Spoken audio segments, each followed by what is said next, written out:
The first whispers reached Adira Tal within the rust-red arches of New Dama Station, carried by freight pilots who swore they had seen a ship glimmering like broken glass in sunlight, drifting far beyond the regulated lanes. In most ports, rumors were cheap as air, but here, at the ragged edge of the Zazohera expansion, gossip could kill before curiosity could blossom. Adira, sabotage specialist turned reluctant courier, memorized the accounts through half-closed eyes, filing away shape, trajectory, and tone of excitement. The pilots described solar sails, but not the white, billowing wings of antique cruisers. These were razor-thin veils, layered with something that refracted light 3 ways at once, throwing shards of color across the void. The phrase nano-prisms kept surfacing, always in awe, always in fear. She kept her questions quiet until the night the Arcanade's press channels announced that Grand Admiral Niels Vark intended a show of force transit through the Penumbra Corridor. 5 capital ships, each the length of a coastal city, would pass in single file beyond the reach of Confederacy sensors. The stated goal? Dissuade border raiders. The unstated goal, remind every outpost from Helix Reach to the Helix Rifts that the Arcanade's peace rested on overwhelming firepower. Adira's past was full of doors she preferred to leave shut, but hearing Vark's name again rattled their hinges. Once, 6 years earlier, she had wired a Fortress World's defense grid to explode, just as Vark's flotilla entered orbit. 23,000 souls dead, none of them her target, and the Admiral's warships unscathed.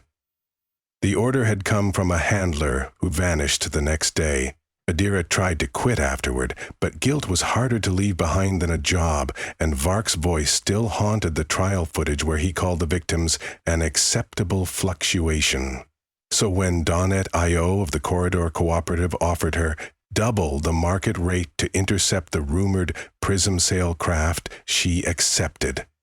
The job sounded innocent enough: board, copy its navigational data, and plant a tracker, yet the timing, mere days before Vark's parade, set her nerves humming. She suspected the cooperative wanted more than surveillance. They wanted a lever, a blade. And if that blade happened to Nick Vark, she would not mourn. She launched from New Damas in the tarnished courier sloop Memory's Wake, a ship whose patched hull plating looked like mismatched coins.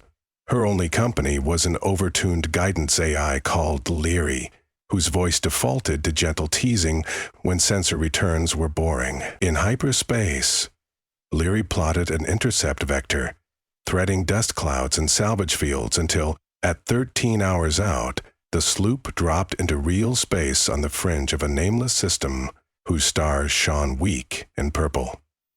There, like a silent cathedral, waited the vessel of rumors. Its solar sails unfolded in 4 planes, each diaphanous sheet shot through with microscopically etched prisms. Starlight entered the lattice and bent, split, rejoined, dancing in tessellated storms across the sail surface. The hull itself was a spindle of dark graphite, featureless except for irregular freckles of sensor domes and cooling vanes. No registry lights, no transponder, just the impossible geometry of the sails, as though someone had wrapped infinity in gossamer. "Looks empty," Leary reported, "but she's reading a reactor heat signature below baseline for a ship this size." "Sleeping, maybe." "Let's not wake her," Adira said. She matched velocities and used the sloop's belly harpoon to anchor against the spindle's hull. Pressurized in a suit, she popped the airlock and slid along a tether into a maintenance aperture.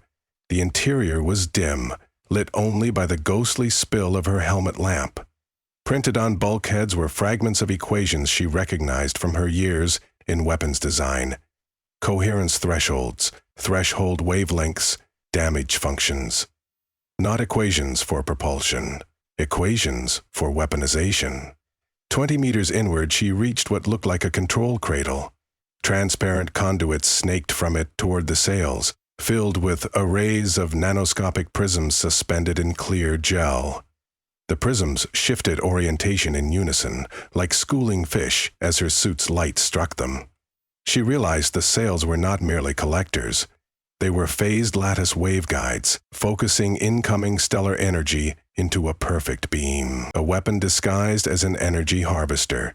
She took holoscons, copied log data, and had just started to slot in the tracker when the cradle's interface flickered alive. A voice filtered through her suit comms. Calm, genderless, synthesized.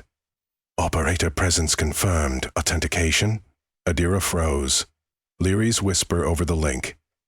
Suit transceivers leaking. I can jam, but they already know someone's aboard. The calm voice repeated. Authenticate or vacate. Countdown commencing. She yanked the tracker free. No time. She sprinted back along the passage, but magnetic shutters slammed over the aperture. Hull seal. Trapped. Inside her helmet, she cussed in 3 languages. Plan B? Leary hummed. I've spoofed a maintenance login. 10% chance they believe your scheduled crew. Not great odds. Better than suffocating. Adira toggled her comm. This is Tech Specialist Amara Roan. System check per schedule Delta 7. Experiencing suit comm anomalies. Request override to exit. Silence. Then, Tech Roan is assigned to on-station duties at Kepler Yard. Caught. False ID not good enough, but instead of alarms and stun gas, the voice said, Explain inconsistency. Field reassignment, she improvised. Authorizing test of... Her eyes flicked over the cradle schematic still hovering on her wrist display. She gambled. Of primary coherent aperture, confirm. Another pause. Secondary verification required. Behind her, a bulkhead blossomed with light. A pillar of holographic script scrolled upward. Decoded coordinate sets coalescing into a star map. The Penumbra Corridor. The 5 capital ships' trajectory traced in luminous red. The ship, whatever its official designation, had been waiting for them. Verification satisfied, the voice concluded. The shutters groaned open. Prepare for firing sequence. Adira stumbled back to memory's wake, cycling through the airlock, ripping her helmet free. Leary flooded the cabin with warnings. They're powering systems. Reactor output climbing fast. If that thing spools up its beam while we're docked... I know. She threw herself into the pilot couch, slapped moorings loose. Plot the fastest retreat vector. But the harpoon cable jammed where it met the hull ring. External motors stuck. Manual release required an EVA. Suicide under an imminent laser discharge. Cut the line, she ordered. Cables carbon-webbed titanium. Our cutters can't chew that. Adira's pulse thundered. Another idea surfaced. Desperate but all she had. The sloop's forward cargo bay held 10 metric tons of volatile deuterium payment from new damage she'd meant to deliver after this job.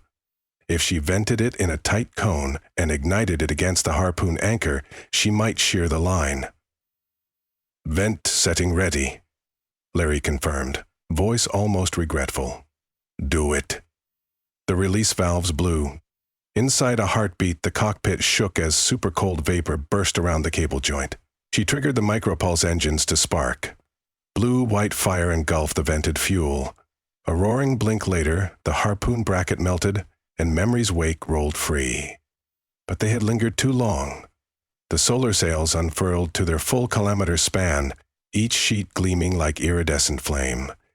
Leary sent POV overlays as the nanoprisms shifted, aligning along fractal grooves. All that starlight, all that potential energy, threaded into a single filament narrower than a needle, hotter than a star's core.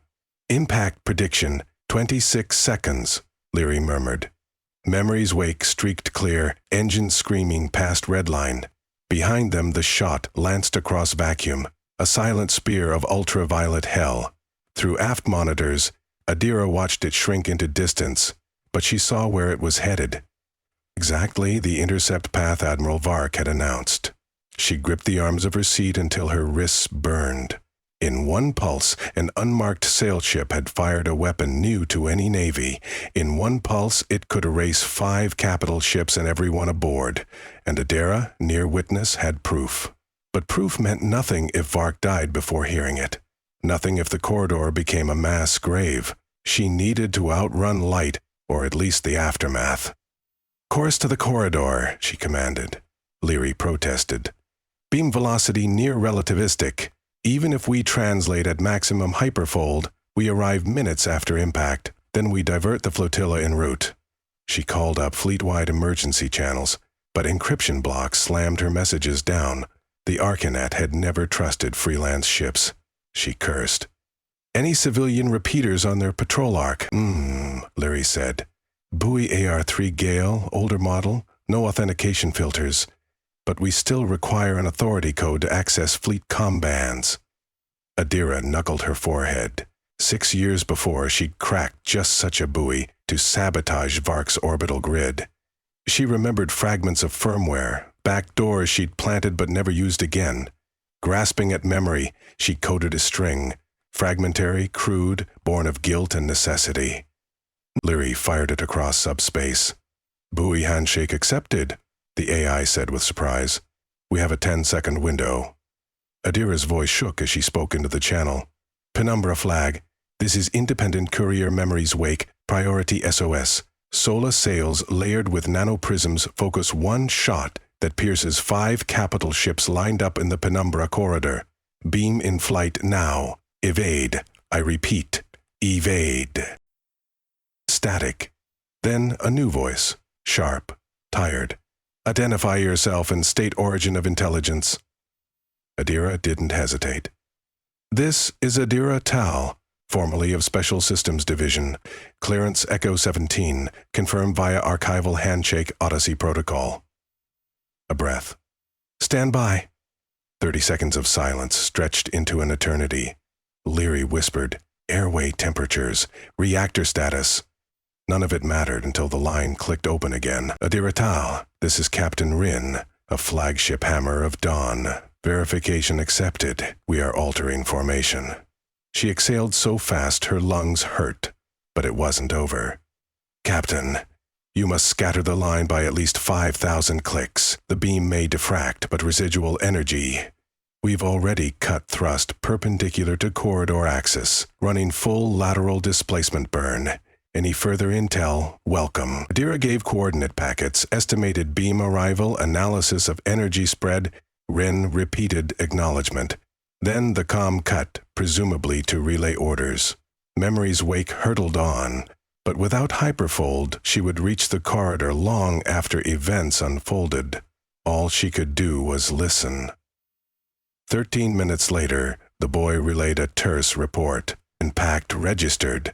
Primary beam grazed capital ship 3 moderate hull breach controlled. Secondary radiation minimal.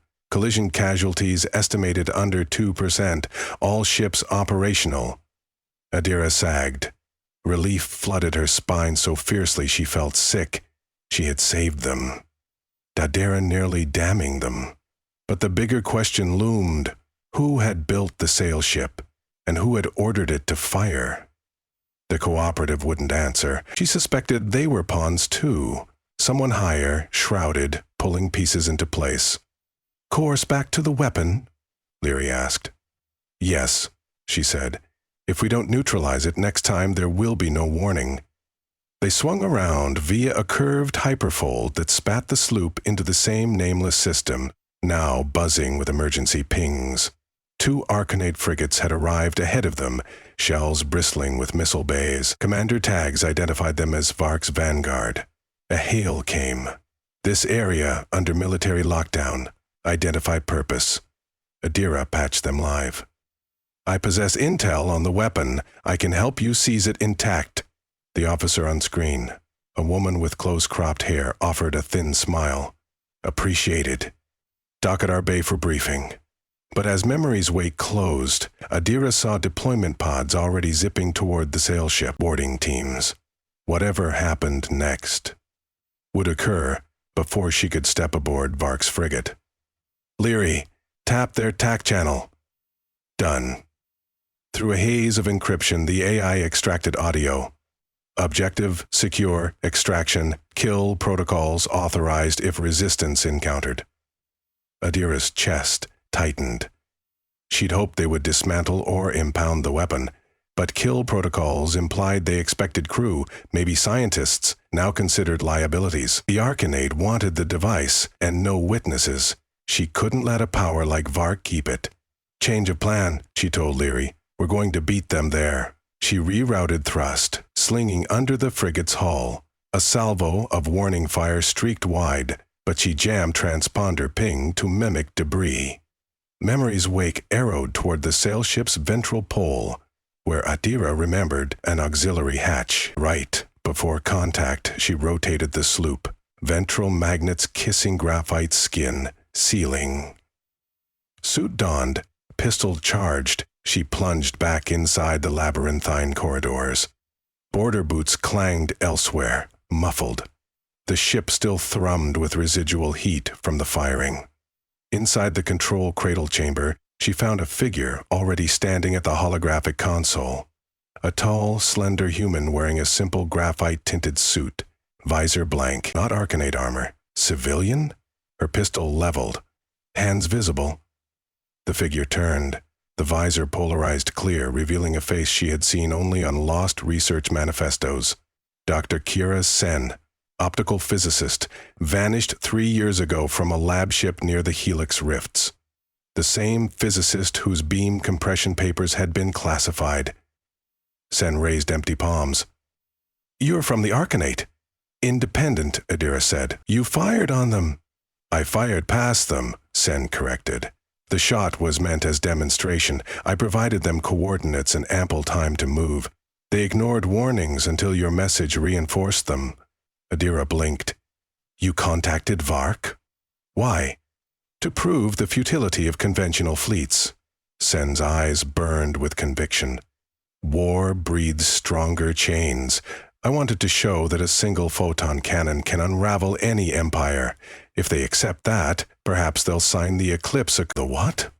"Treaty banning capital-scale engagements. A path out of perpetual escalation." "By threatening genocide?" Sen shook her head. "By making defense impossible. Every side must concede." Footsteps echoed outside. Shouts. The boarding teams had arrived. Adira hissed, "They'll kill you. They'll seize the weapon." "No treaty." Sen sighed. "Then help me destroy it." I'd hoped demonstration sufficed, but men like Vark only understand ashes. Adira pictured the beam lancing across starspace, burning 5 ships like candle wicks. She remembered charred corpses on the fortress world, Vark's cold verdict, and she considered the future if the Arcanate owned such a weapon. She lowered her pistol. "How?" "Overload the Prism matrices. They self-correct until they don't. Push resonance beyond tolerance. The sail lattice disintegrates." Hull follows. Adira nodded. Together they raced along crawl spaces to inhibitor nodes, ripping panels, cross-wiring capacitors. The code Sen fed into maintenance ports was elegant madness, tuning phase arrays to chase recursive feedback. Warnings shrieked. Overhead the boarding squad pounded closer, Leary patched in via suit link. "Frigate sensors show spike in internal temps. They'll bail soon." Adira and Sen ducked into an escape blister. Really a coffin-sized pod. They strapped in, counting down.